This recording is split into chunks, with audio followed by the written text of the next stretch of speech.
Indonesia merupakan salah satu negara demokrasi terbesar di dunia. Dengan jumlah penduduk lebih dari 215 juta jiwa, Indonesia berhasil mempraktekkan sistem politik demokrasi modern. Demokrasi telah menjadi katup aspirasi bagi ratusan juta warga negara yang berbeda-beda untuk hidup berdampingan secara damai.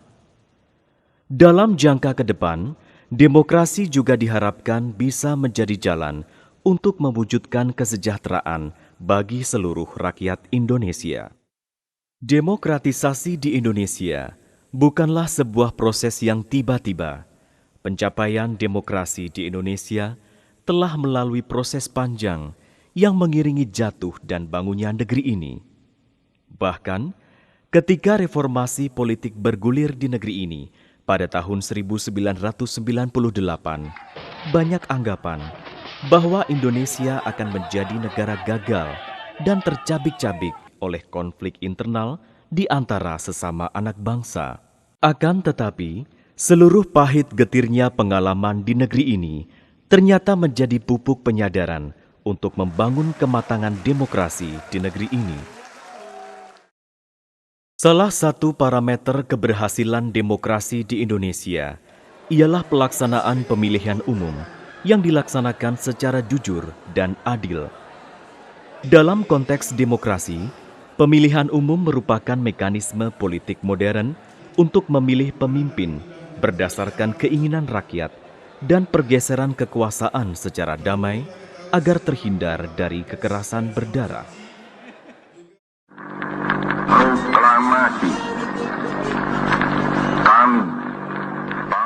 Dalam perjalanan sejarahnya, bangsa Indonesia telah menyelenggarakan beberapa kali pemilihan umum.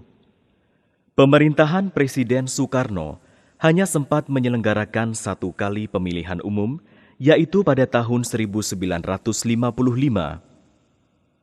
Pemerintahan Orde Baru kemudian berhasil menyelenggarakan 6 kali pemilihan umum, yaitu pada tahun 1971, 1977, 1982, 1987, 1992, dan 1997. Oleh karena tuntutan reformasi pada tahun 1998, pemilihan umum berikutnya dipercepat pada tahun 1999 dan selanjutnya mulai dilaksanakan secara reguler, yaitu pada tahun 2004 dan 2009.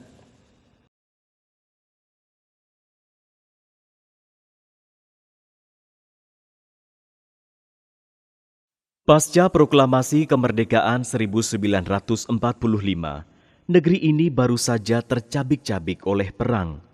Stabilitas keamanan belum memungkinkan pemerintah yang baru seumur jagung untuk menyelenggarakan pemilihan umum sebagaimana amanat konstitusi.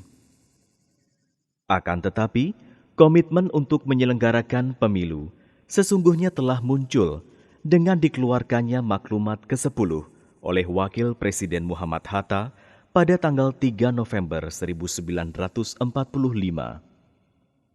Maklumat ini berisi anjuran untuk membentuk partai-partai politik untuk mengikuti pemilu yang akan diselenggarakan pada awal tahun 1946. Komitmen untuk menyelenggarakan pemilu di awal kemerdekaan ini akhirnya terpaksa menguap karena ketidakpastian perangkat sistem pemilu sendiri, di samping juga karena energi bangsa sedang tercurah untuk konsolidasi sebagai sebuah negeri yang baru merdeka. Baru pada awal dekade 1950-an, komitmen untuk menyelenggarakan pemilu kembali menguat dengan ditetapkannya Undang-Undang Nomor 7 Tahun 1953 yang menjadi dasar bagi pelaksanaan pemilihan umum tahun 1955. Dengan demikian, pemilu tahun 1955 merupakan pemilu pertama bagi bangsa Indonesia. Pemilu 1955 diselenggarakan untuk dua keperluan, yaitu memilih anggota DPR dan memilih anggota Dewan Konstituante yang akan bertugas untuk membuat konstitusi baru bagi negeri ini. Pada saat itu, digunakan kombinasi sistem distrik dan sistem perwakilan berimbang. Kombinasi kedua sistem ini meniscayakan bahwa jumlah anggota Badan Perwakilan Rakyat ditetapkan berdasarkan imbangan jumlah penduduk, yang sebagian besar dari anggotanya ditetapkan melalui pemilihan dari distrik yang telah ditetapkan. Pemilu 1955 diikuti oleh 30-an partai politik dan lebih dari 100 daftar kumpulan ataupun perseorangan. Pemilu 1955 ini menghasilkan 4 besar partai politik, yaitu PNI, Masyumi, NU, dan PKI, baik di DPR maupun Dewan Konstituante. Akan tetapi, Dewan Konstituante hasil pemilu 1955 berakhir dengan tragis. Selama 4 tahun bekerja, mereka tak kunjung menghasilkan konstitusi yang diharapkan. Perbedaan pandangan di antara anggotanya berlangsung sangat tajam dan tidak bisa dikompromikan. Situasi seperti ini dianggap tidak kondusif bagi stabilitas politik. Atas dasar itulah, Presiden Soekarno mengeluarkan dekrit Presiden tanggal 5 Juli 1959 untuk membubarkan Dewan Konstituante dan menyatakan kembali ke Undang-Undang Dasar 1945. Sejak saat itulah, negeri ini dikelola dengan demokrasi semu yang diistilahkan sebagai demokrasi terpimpin.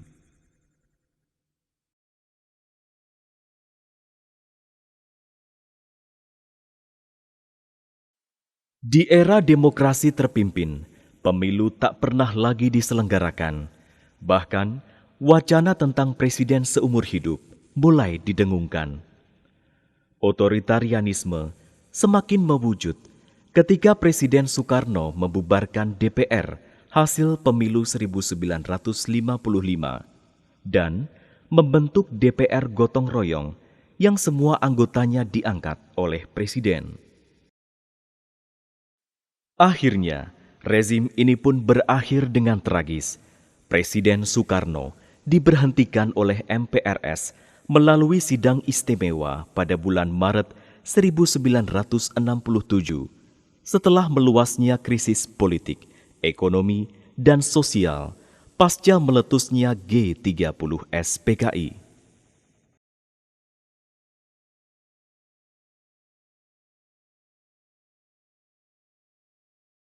Berakhirnya rezim Soekarno yang biasa disebut sebagai Orde Lama menandai pergeseran rezim. Setelah krisis politik yang merenggut ratusan ribu jiwa dan menumbangkan kekuasaan Presiden Soekarno, transisi kekuasaan kemudian dimandatkan MPRS kepada Jenderal Soeharto. Transisi ini kemudian berakhir dengan diselenggarakannya pemilihan umum pada tahun 1971. Pemilu 1971 bisa dianggap sebagai penanda sejarah munculnya sebuah rezim yang kelak dinamakan rezim Orde Baru. Dasar pelaksanaan pemilu 1971 ini ialah Undang-Undang Nomor 15 Tahun 1969 dan diikuti oleh 10 partai politik dengan golongan karya sebagai pemenang. Sistem yang digunakan dalam pemilu 1971 ialah sistem perwakilan berimbang dengan menganut sistem stelsel daftar mengikat. Artinya, besarnya kekuatan perwakilan organisasi dalam DPR dan DPRD berimbang dengan besarnya dukungan pemilih, karena pemilih memberikan suaranya kepada organisasi peserta pemilu. Atas dasar sistem perwakilan berimbang, semua kursi terbagi habis di setiap daerah pemilihan. Cara ini ternyata cukup mampu menjadi mekanisme tidak langsung untuk mengurangi jumlah partai yang meraih kursi dibandingkan penggunaan sistem kombinasi.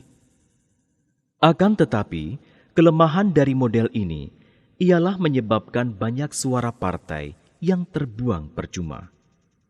Semenjak pemilu 1971, pemerintah Orde Baru semakin menunjukkan potensi otoritarianismenya.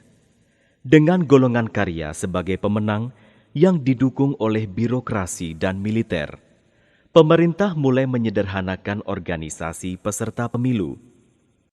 Melalui Undang-Undang Nomor 3 Tahun 1975, pemerintah menyederhanakan peserta pemilu. Semua partai-partai Islam dilebur. Demikian juga halnya partai nasionalis dan non-Muslim.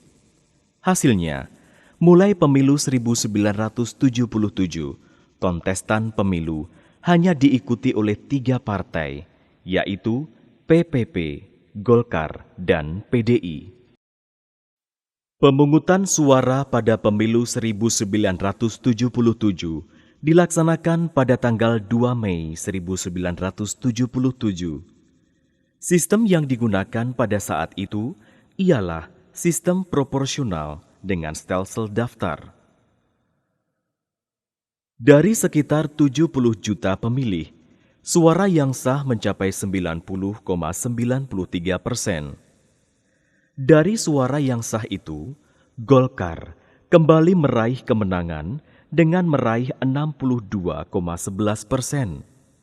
Namun, perolehan kursinya menurun menjadi 232 kursi atau kehilangan 4 kursi dibandingkan pemilu 1971. Pada pemilu 1977, suara PPP naik di berbagai daerah. Bahkan di Jakarta dan Aceh, PPP mengalahkan Golkar. Secara nasional, PPP berhasil meraih 99 kursi atau naik 2,17%. Peningkatan suara ini tak lepas dari dukungan para tokoh masyumi di berbagai daerah terhadap partai Islam ini. PPP berhasil menaikkan 17 kursi dari Sumatera, Jakarta, Jawa Barat, dan Kalimantan. Tetapi kehilangan 12 kursi di Jawa Tengah, Yogyakarta, Jawa Timur, dan Sulawesi Selatan. Secara nasional, tambahan kursi bagi PPP hanya 5 kursi. Sementara itu, perolehan suara PDI pada pemilu 1977 juga merosot, yakni hanya memperoleh 29 kursi. 5 tahun berikutnya, pemilu 1982 dilaksanakan. Pemungutan suara dilangsungkan secara serentak pada tanggal 4 Mei 1982. Pemilu ini merupakan pemilu keempat di negeri ini yang menandakan semakin kuatnya rezim Orde Baru. Pada pemilu ini, Golkar kembali meraih kemenangan. Perolehan suara Golkar secara nasional meningkat, tetapi gagal merebut kemenangan di Aceh. Hanya Jakarta dan Kalimantan Selatan yang berhasil diambil Golkar dari PPP. Secara nasional, Golkar berhasil merebut tambahan 10 kursi. Dan itu berarti kehilangan masing-masing 5 kursi bagi PPP dan PDI. Pada saat itu, Golkar berhasil mendapatkan 242 kursi di DPR. Pada tahun 1987, pemilu kelima di Republik ini diselenggarakan. Pemungutan suara juga dilakukan secara serentak di seantero negeri pada tanggal 23 April 1987. Dari sekitar 93 juta pemilih, suara yang sah mencapai 91,32%. Pemilu 1987 ini menandai semakin kuatnya rezim Orde Baru merasuki ranah ideologis semua partai politik.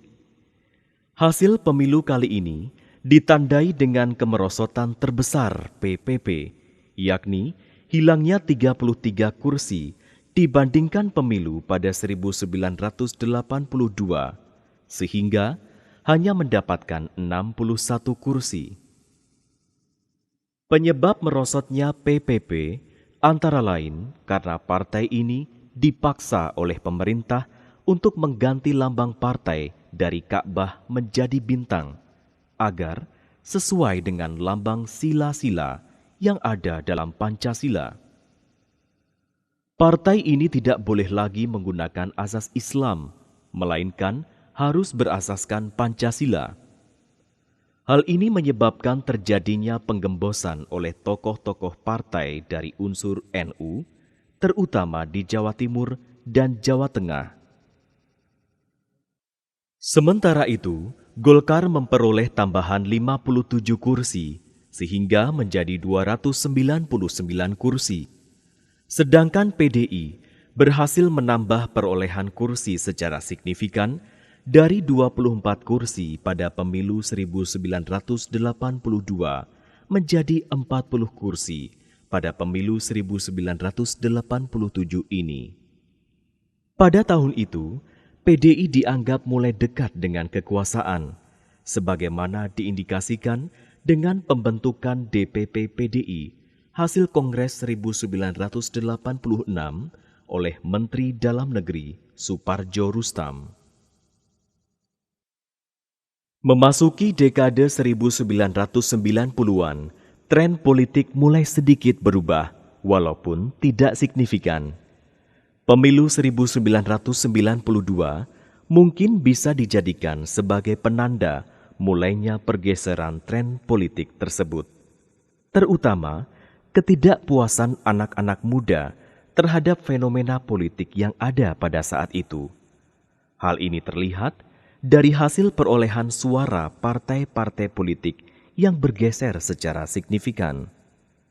Hasil pemungutan suara yang diselenggarakan pada tanggal 9 Juni 1992 itu menunjukkan bahwa perolehan suara PDI meningkat tajam jika dibandingkan dengan pemilu sebelumnya. PDI memperoleh tambahan 16 kursi dari pemilu sebelumnya, sementara Golkar harus kehilangan 17 kursi, dan PPP hanya bisa menaikkan 1 kursi di DPR.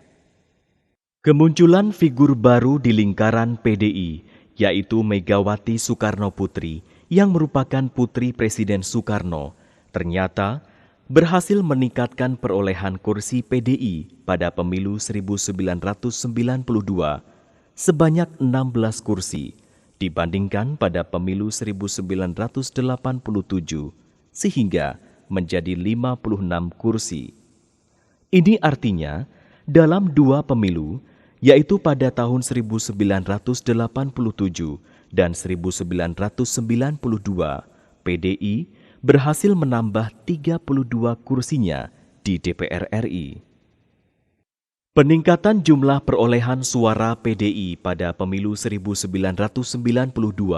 sangat terkait erat dengan kemunculan figur baru di partai itu, yaitu Megawati Soekarnoputri. Kemunculan putri sulung Presiden Soekarno pada awal dekade 1990-an seakan menjadi representasi semangat perlawanan zaman atas otoritarianisme pemerintah Orde Baru pada saat itu. Pada tahun 1997, pemerintah Orde Baru kembali menggelar pemilu. Pemungutan suara dilaksanakan pada tanggal 29 Mei 1997. Pemilu 1997 ini ditandai dengan konflik internal di tubuh PDI. Konflik ini diakhiri secara tragis dengan mendepak Megawati Soekarnoputri dari pimpinan PDI dan menjadikan Suryadi sebagai pimpinan partai yang direstui oleh pemerintah. Megawati akhirnya menyerukan kepada pendukungnya untuk menyimpan suaranya pada pemilu 1997, sehingga menyebabkan perolehan suara PDI merosot tajam menjadi 11,83% dan hanya memperoleh 11 kursi di DPR. Di sisi yang lain, kemelut di tubuh PDI tidak merembet ke partai lain. Golkar bahkan berhasil kembali meningkatkan perolehan suaranya mencapai 74,51%, sehingga mendapatkan 325 kursi di DPR. Sementara PPP berhasil meraih 89 kursi. Tak ada yang menyangka bahwa pemilu 1997 bakal menjadi pemilu terakhir di era Orde Baru. Permintaan MPR kepada Presiden Soeharto pada saat itu untuk kembali memimpin negeri ini. Para pembesar di negeri ini menyulut kemarahan rakyat. Demonstrasi yang digerakkan oleh mahasiswa dan anak-anak muda semakin marak di seantero negeri. Oleh karenanya, tepat tanggal 20 Mei 1998, demonstrasi besar-besaran di seluruh negeri digerakkan oleh hampir semua elemen anak bangsa. Ekonomi dan pemerintahan menjadi lumpuh. Menghadapi situasi demikian, Presiden Soeharto akhirnya memutuskan untuk mengundurkan diri dari kursi kepresidenan di negeri ini. Saya memutuskan untuk menyatakan berhenti dari jabatan saya sebagai Presiden Republik Indonesia. Mundurnya Presiden Soeharto akhirnya menjadi penanda transisi menuju demokrasi di negeri ini. Presiden Habibie yang meneruskan periode kepemimpinan Presiden Soeharto mengambil langkah signifikan, yaitu mempercepat pemilu untuk memulihkan kepercayaan rakyat dan dunia internasional. Walaupun ini juga berakibat memangkas masa jabatannya sendiri sebagai presiden. Euforia politik memang terjadi. Partai politik pun akhirnya tumbuh subur bak cendawan di musim hujan. Hanya 13 bulan setelah menjabat presiden, Presiden Habibie berhasil menyelenggarakan pemilu 1999 secara kredibel pada tanggal 7 Juni 1999. Pemilu ini diikuti 48 partai politik. Sebagai pemilu transisi, pemilu 1999 sangat menentukan keberhasilan demokrasi di Indonesia di masa depan. Ternyata, pemilu 1999 bisa terlaksana dengan damai tanpa ada kekacauan yang berarti. Hanya di beberapa kabupaten di Sumatera Utara yang pelaksanaan pemungutan suaranya terpaksa diundur selama 1 pekan. Itu pun karena adanya keterlambatan atas datangnya perlengkapan pemungutan suara. Cara pembagian kursi hasil pemilihan kali ini tetap memakai sistem proporsional dengan mengikuti varian Roget. Dalam sistem ini, sebuah partai memperoleh kursi seimbang dengan suara yang diperolehnya di daerah pemilihan, termasuk perolehan kursi berdasarkan the largest remainder. Akan tetapi, cara penetapan calon terpilih berbeda dengan pemilu sebelumnya, yakni dengan menentukan ranking perolehan suara suatu partai di daerah pemilihan. Apabila sejak pemilu 1977, calon nomor urut pertama dalam daftar calon partai otomatis terpilih apabila partai itu mendapatkan kursi, maka kini calon terpilih ditetapkan berdasarkan suara terbesar atau terbanyak dari daerah di mana seseorang dicalonkan.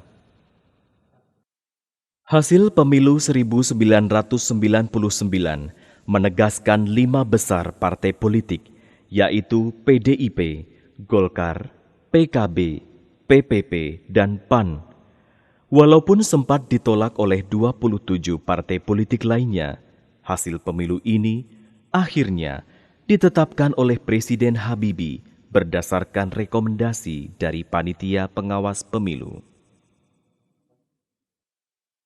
Perkembangan demokrasi di Indonesia semakin tertata dengan diselenggarakannya pemilu pada tahun 2004.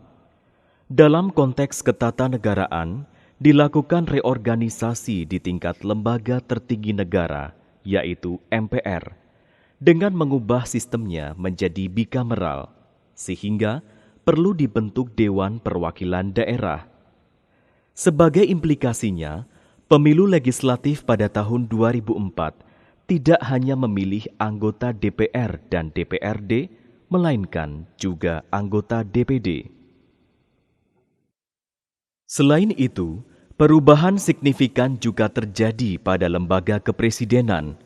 Jika sebelumnya presiden atau wakil dipilih oleh MPR, maka mulai pemilu 2004, presiden atau wakil presiden dipilih secara langsung oleh rakyat.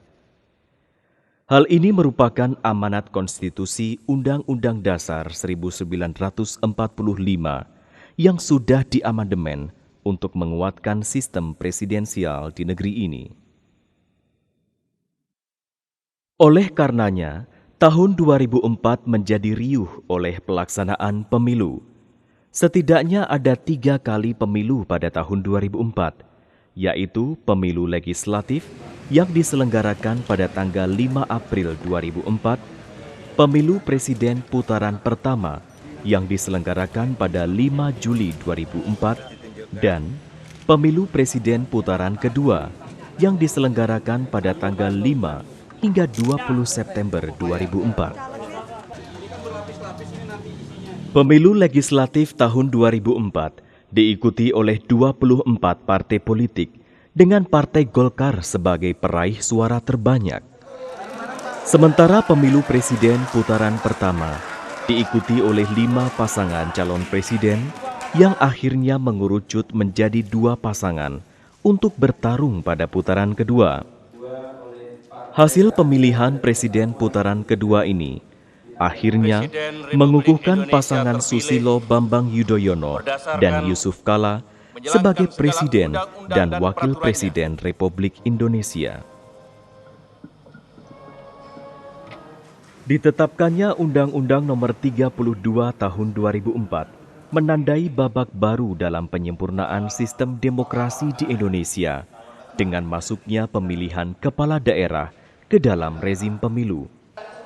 Sebelum undang-undang ini disahkan, kepala daerah, baik gubernur, bupati maupun wali kota, dipilih oleh DPRD masing-masing tingkatan.